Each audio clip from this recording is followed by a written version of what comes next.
Hello，各位，欢迎来到2025年的最后一个礼拜。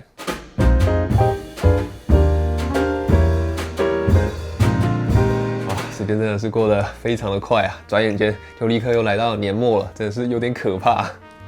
那我想你们看到这部影片的时候呢，应该会是在圣诞夜的时候。那再过几天呢，就会是跨年的连假了。在这里想要先祝福各位，就是在接下来的连假呢，不论你是有打算要跟家人一起出游、一起团聚，还是说呢你是准备有外出拍照、想要外出摄影，都在这里祝福你，希望你可以一切顺利，然后为你的2025年呢去带来一个美好的结尾。那今天的这部影片呢，趁着年末，想来做一个跟平常不太一样的一个主题。我想要来回顾一下，就是我从2024年重新开始拍摄影片开始到今天，然后呢，我去拍摄这些照片里面，我想要来做一个大回顾，就是去挑选出一些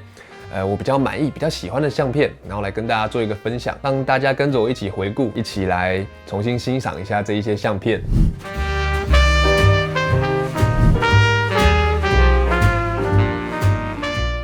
那可以看到我面前呢，现在总共摆设了有总共18张，就是这段时间我挑选出来我最喜欢，然后呢我最满意的有18张相片。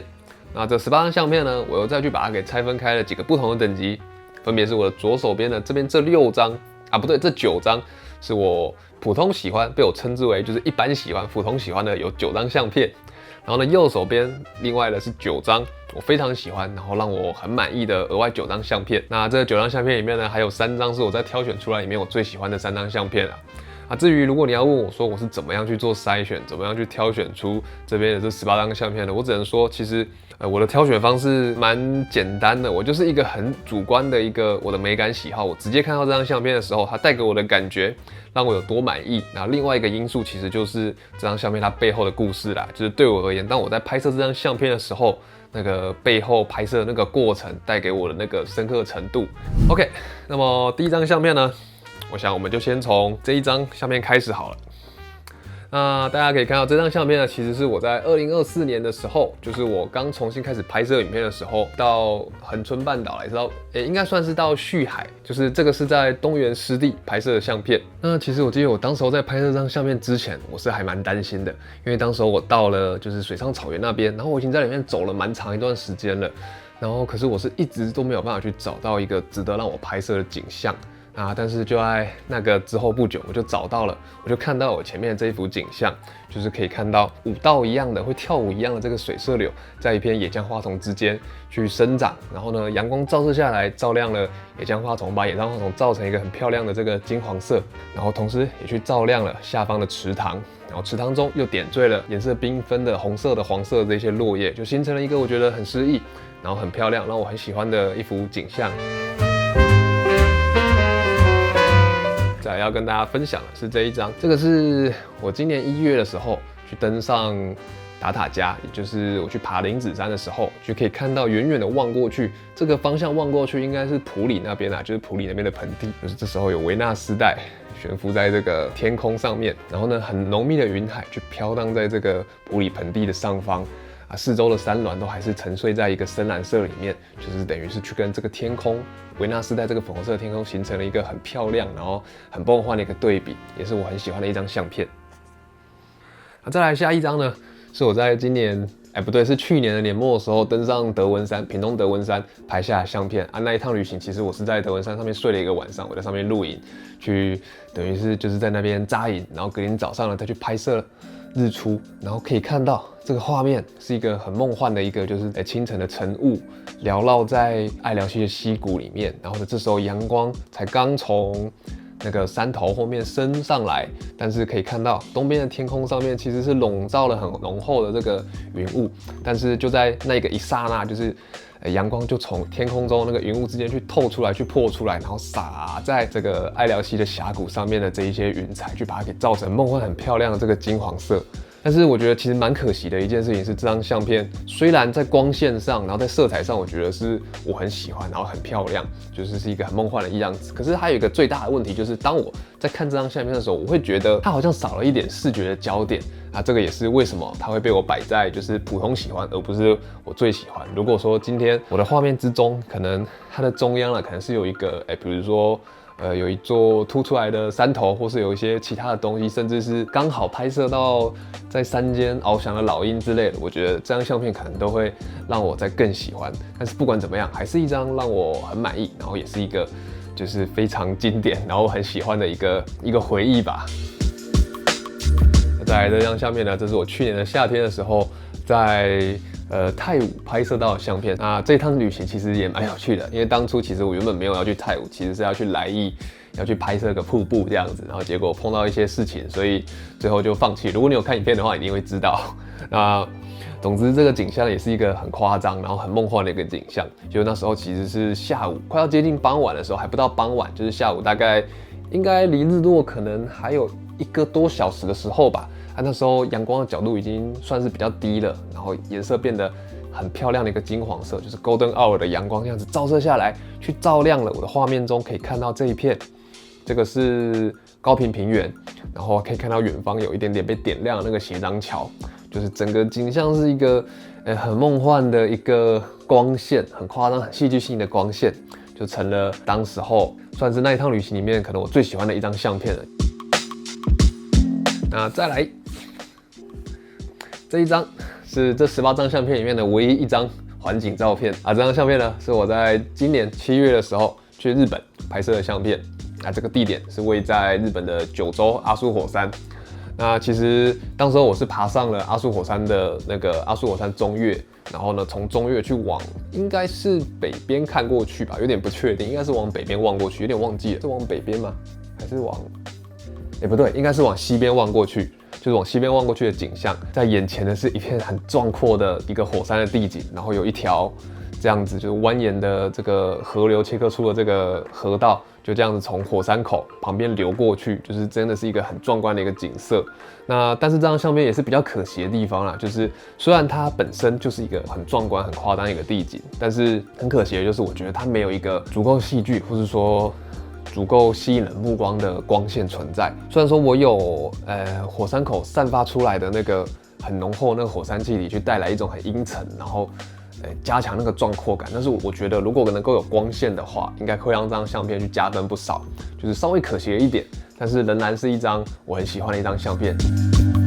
再来这张相片呢，是我在今年的4月的时候去兰屿拍下的相片，然后这张相片是我从兰屿的南方去往北方拍摄的相片。那这张相片其实，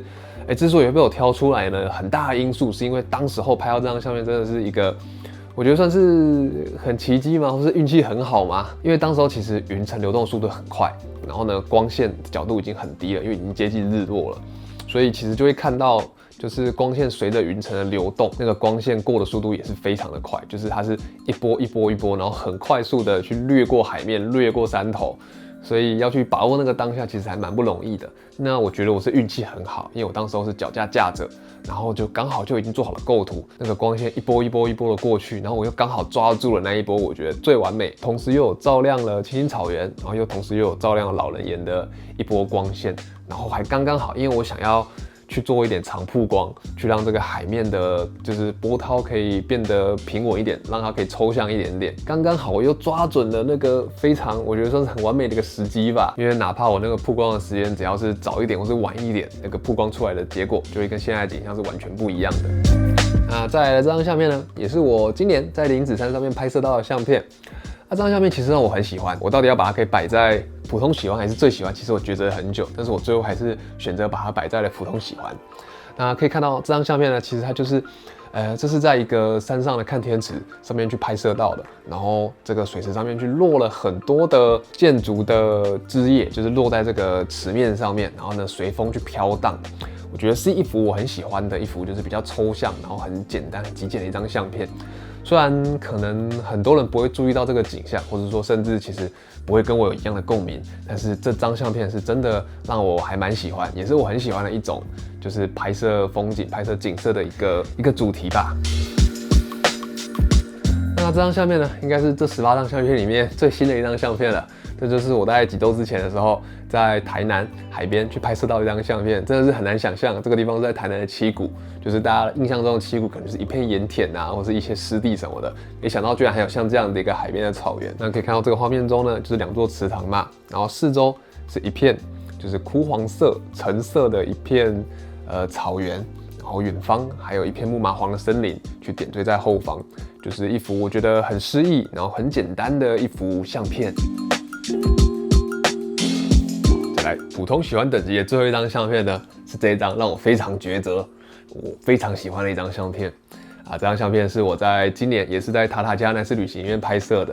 然后可以看到这个画面中就是一个雾气中的小径，洒满了很多的很艳丽、颜色非常鲜红的这个落叶，然后其中也有很多的落叶是去点缀在其他的地方，像是这个山壁上，然后在雾气之中还有伸展出了一个枝干，那个枫树的枝干上面也去点缀了很多的这个红叶，就是一幅算是让我觉得非常经典，也是我心中很典型的一个风景摄影的一个景色啦。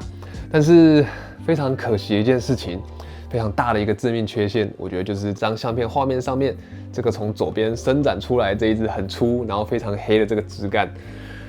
这个如果你有看我的影片的话，应该都可以知道我在当下到底有多惋惜。因为当时候其实这张相片是我还没有完全架设好我的构图的时候，先去拍摄了一张算是测试的照片。但是等到我架设好相片，我觉得我准备好最完美的构图的时候，这个雾气就退去了，所以就变成了一个非常尴尬的情况，非常的可惜。但是我只能说，这个就是风景摄影很常遇到的一个情况，因为你是永远没有办法去控制天气，去控制环境的变化，你能控制的只有你自己而已。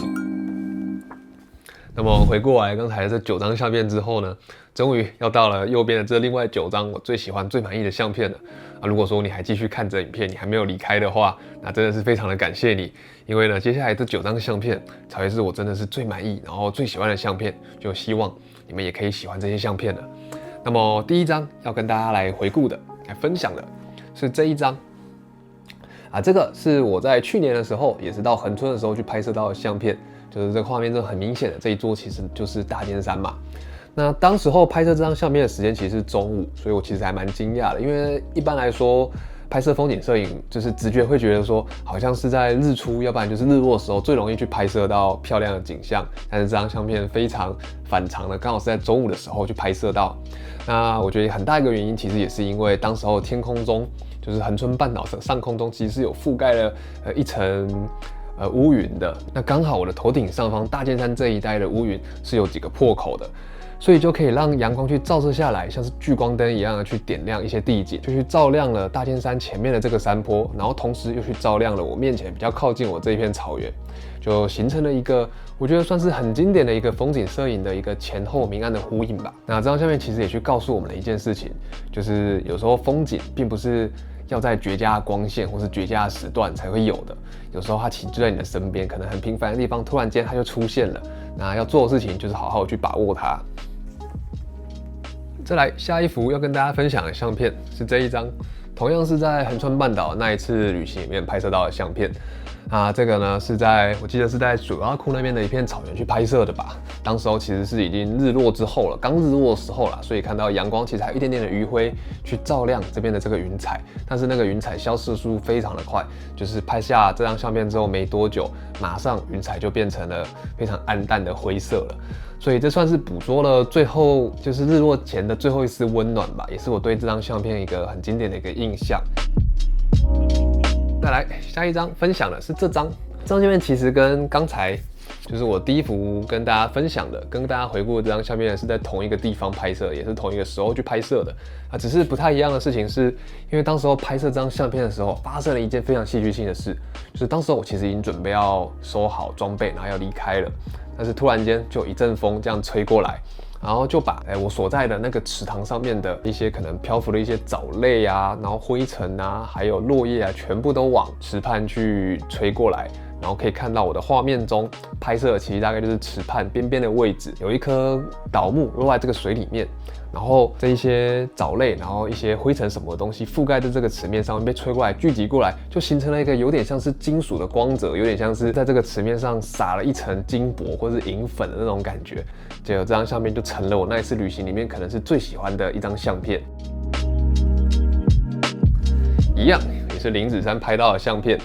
其实把这张相片给摆在最喜欢，是让我有点犹豫的，因为严格上来说，它其实不是一张有什么很丰富的色彩，或是当然不能说色彩，因为它本来就是一张黑白照片，应该说它不是一张有很丰富的元素，然后有很丰富的可看性的一张相片。但是这张相片就是当时候是在林子山上面去拍摄到的，天空的蓝色在黑白相片里面就转变成了一个非常深沉的一个黑色，就去把这一个森林给从背景中去衬托出来，就更去强化了那个山风吹动这个树木这种感觉，就形成了一个我觉得算是很有一个视觉张力的一个景象吧。它是我今年拍摄的黑白照片里面我最满意，然后最喜欢的一张相片的。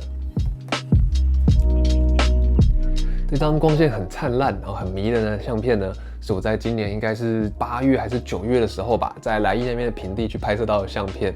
你应该会很难想象这个地方其实就是在一个脚踏车道旁边，然后呢车道另外一边其实就是大马路了，有很多的汽车在那边行驶。我不晓得各位有没有看出来，我其实是一个很喜欢拍摄林地的人，我很喜欢拍摄各种不同姿态的树木啊，然后呢还有阳光照射在那个树木上面，照射在叶子上面的那种色彩。如果你看我这些回顾，可能多少也看得出来了。我在想，但不管怎么样，这个景象也是真的非常贴近我心中对于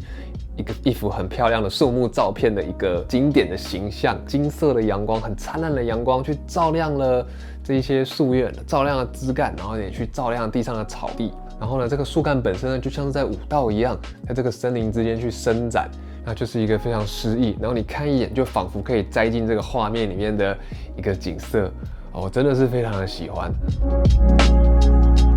再来的这张相片呢，是我在今年兰屿的旅行的时候拍下来的相片。这其实是一张让我还蛮感动的一张相片啊。大家如果看当时候的影片，应该知道，就是我在兰屿这一趟旅行算是比较不顺遂。简单来说，我其实碰到了蛮多其他的问题的。虽然刚刚也有另外一张相片是在我在兰屿在拍摄的比较喜欢的相片，但是整体而言，整体来说，我在兰屿这趟旅行算是碰到不少状况。比如说第一个就是，我觉得天气不如我想象中的预期。然后第二个就是在上面，不知道为什么我对景色的那种感受力，好像我不知道是我对景色的感受力下降还是怎么样，就是我一直不太能够去找到好的或是吸引我的一些景色来做拍摄。总之就是让我还蛮受挫的。那这张相片呢，是在最后一天的早晨拍摄的，也就是我准备要回台湾的那一天早晨。在这张相片拍摄的前一天晚上，我已经告诉自己说，就是不要有太大的得失心，放轻松就好。如果我没有办法拍到漂亮的照片也没有关系，因为还是有一趟很美好的旅行。但当我隔天到了东边的海岸，就是这边是野营旁边的海岸，然后往东边望过去的时候，其实我心里是还蛮绝望的，因为当时候看过去，其实天边是一片灰蒙蒙的，感觉上几乎是看不到日出的感觉。当时候我就觉得说，好吧，不然就放弃吧。那我就准备要开始收东西了。但是就在这个时候，我就看到天空中有一点点太阳的色彩出现，然后没多久之后，就是这样子的一个就是破晓的景象，就看到阳光从那个云层的缝隙之中去破出来，去散射出来，去变成是一个非常耀眼的一个光芒，然后还洒落在那个前方的海面上，变成了一个很戏剧性的一个景象。当下真的是让我还蛮感动的，所以我虽然没有在镜头前面讲，但是我真的有一点点，老实说，我稍微有一点点落泪的感觉，所以我没有跟大家说出来这样子。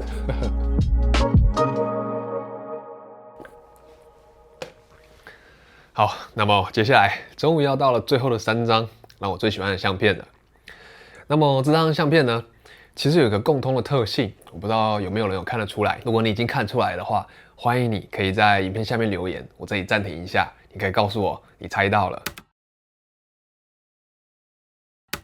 好，猜到了吗？答案就是图像感。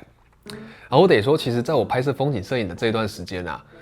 这几年其实我的喜好发生了一些变化。我得说，我从我原本其实拍摄的风景都是一些比较你可以在主流媒体上面看到的那一种，就是比较具象的那一些景色，慢慢的去转变到我开始会比较想要去寻找一些比较抽象、比较不一样的一些风景，比如说一些可能河边的石头堆砌成的一些图形，或是说森林里面的这个树林形成了一些几何图像，这些都会是比较现在容易去吸引到我的一些景色。那当然，这个美感的喜好，也就是为什么会让我选出了这3张相片作为我最喜欢的相片的最大的原因。那首先呢，第一张，我觉得我先从这一张最明显、最抽象的一张相片开始讲好了。不能说最抽象啊，就是最明显有图像感的一张相片。那这个景色呢，其实就是在一个落满了松针还有落叶的看天池里面。那我那时候其实看到这个看天池，我立刻就被它吸引过去了，因为这个池面上面散布着很多的颜色很红的这些落叶啊，然后松针啊，我觉得其实真的是让这个池面上面出现了很多很特殊的一些图像。就是我其实在那里玩得很开心啦，我到处在寻找一些漂亮的几何线条啊、图形啊什么的。那可以看到我捕捉的这个景象，其实就是一个漩涡状分布的一个松针，然后呢有阳光这样子去洒落下来，刚好去照亮了这个松针漩涡的外围，然后落下了红叶点缀在松针之间，就形成了一个我觉得真的带有很强烈的秋意，然后也很饱满，啊有很强的这个图形感的一幅景象。然后再来的这一张，同样也是森林中火焰小径的相片，其实就是我刚才的前9张相片里面的最后一张，那一张就是让我非常捶胸顿足那张相片的孪生兄弟啦。这张相片就是我所谓的已经构图好了，但是雾气却退掉的那一张相片。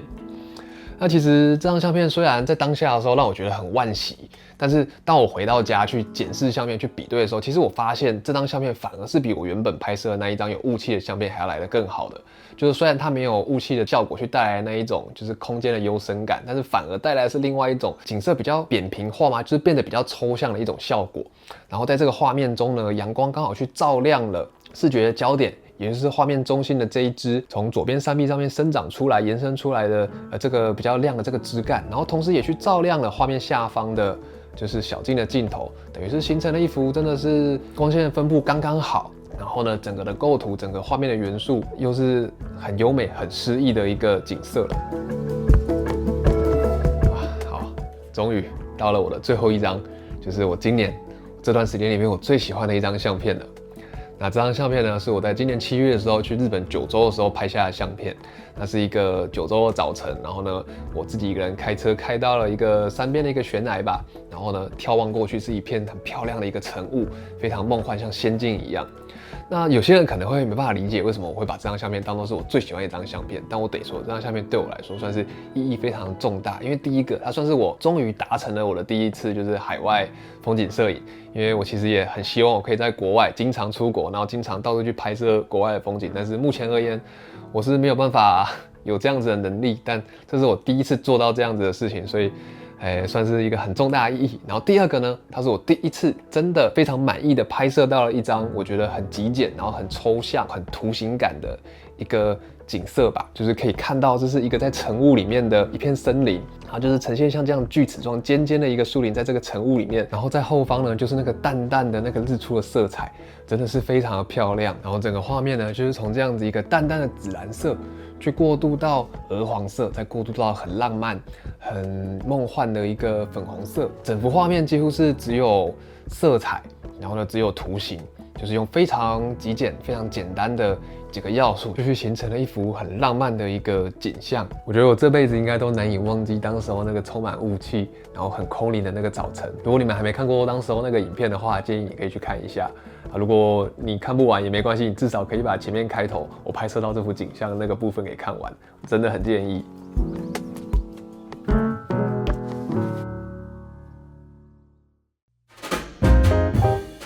好啦，那么我想这次的相片回顾到这边应该也算是告一段落了。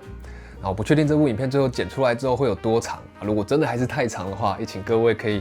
原谅我，因为这是我第一次拍摄这种相片回顾的影片。老实说，我刚才录影的时候真的是有一点点语无伦次啊。如果讲一些废话什么的，让你很烦的话，也请你可以多多包涵啦。那我觉得题外话想要跟各位分享的是，我觉得我在今年还有去年，就是这一段时间拍摄影片这一段时间，我觉得我有一个蛮大的一个算是体悟吗？或是说有一个感受，就是我觉得其实我是一直有在进步的。我得说，我原本其实觉得我开始拍影片之后，我觉得我可能会拍摄到的满意的相片可能会变少，因为我觉得拍摄影片应该会很大程度的影响到我拍摄相片，但实际上也是某种程度上，我常常可能我会因为要拍摄影片的关系，我要讲话什么的，我要思考很多东西，我会错过一些漂亮的景色，我会错过一些可能绝佳的光线，但是另一个方面来讲，我觉得我跟我的相片之间的那个连结其实是变得更深的。不仅是我在看待构图，我在经营画面的能力，另一方面呢，因为我要跟各位去